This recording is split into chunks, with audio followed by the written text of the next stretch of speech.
Good morning, Andre here. If you haven't already, please subscribe to this channel and hit that like button. Ragnarok, Twilight of the Gods, the end of the world, apocalypse. Quite a big design element again. Luckily, the client wants a full sleeve this time, wrap around.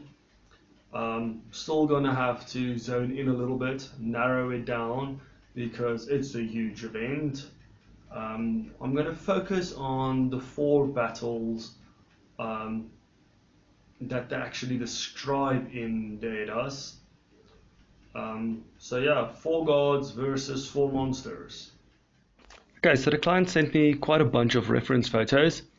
Imagine my delight when it was all Sean Perry's work. I love this guy.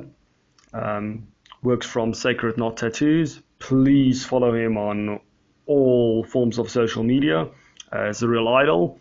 Yeah, dude, if you're ever listening to this, I would love to collaborate with you. I'm very, very excited about this project. Okay, so at first, I basically did the layout of the whole tattoo at the size that the client gave me, just to kind of get a scope of the real feel of the tattoo. Quite a big piece, basically 4 A4s, and I just did the line work very roughly, adding knots here and there, just playing around with the idea really. Like you can see here, this is the final very, very rough line work drawing, which I sent into the client at first just to see if we're basically on the same page before I started with the detailed dot work. Like I said earlier, I split the design in 4 basically, because Ragnarok is such an eventful occurrence.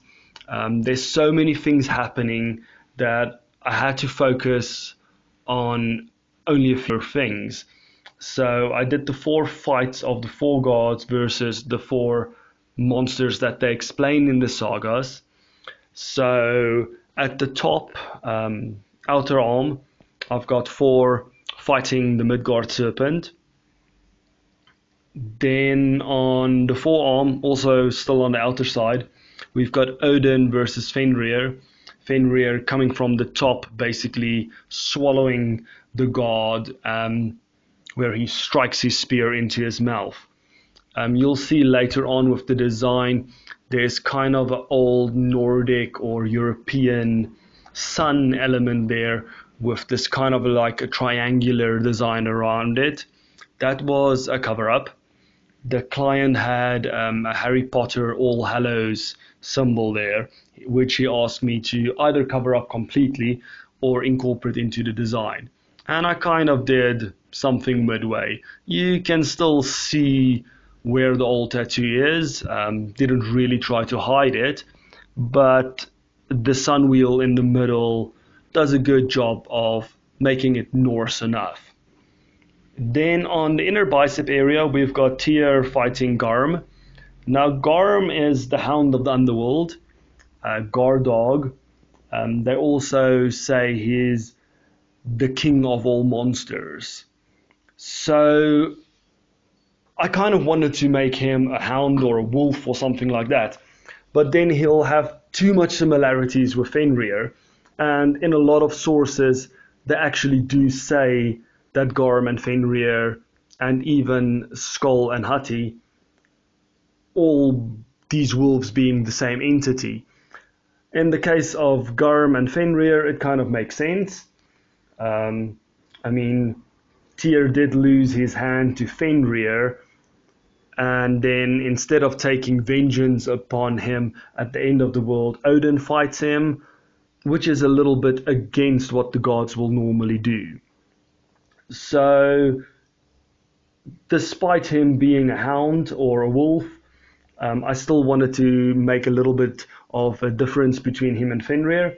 So I based him on kind of like an old Hammer's Horror Wolfman type thing.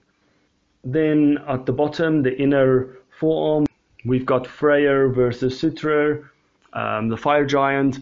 that kind of sets fire to the whole world at the end of it. You can see Frey there without his sword, wielding an antler.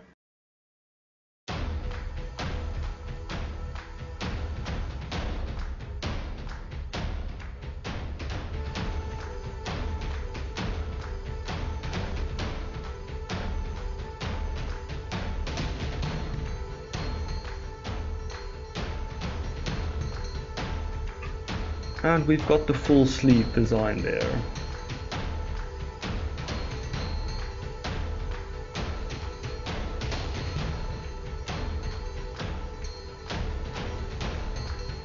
And Thor versus Jormungandr, the Midgard serpent.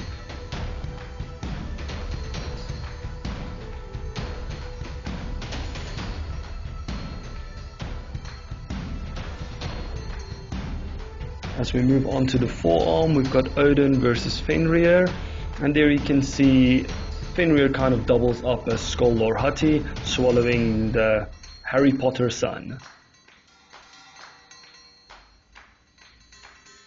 And then we've got Tyr versus Garm on the inner bicep.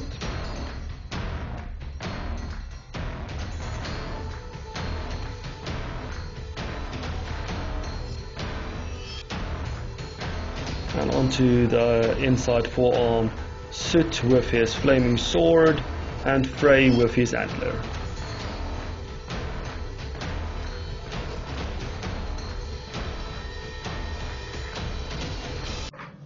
So yeah, there we've got a summary of the 4 biggest battles of the biggest battle, all on a sleeve. Like always, gezondheid, tot weer ziens.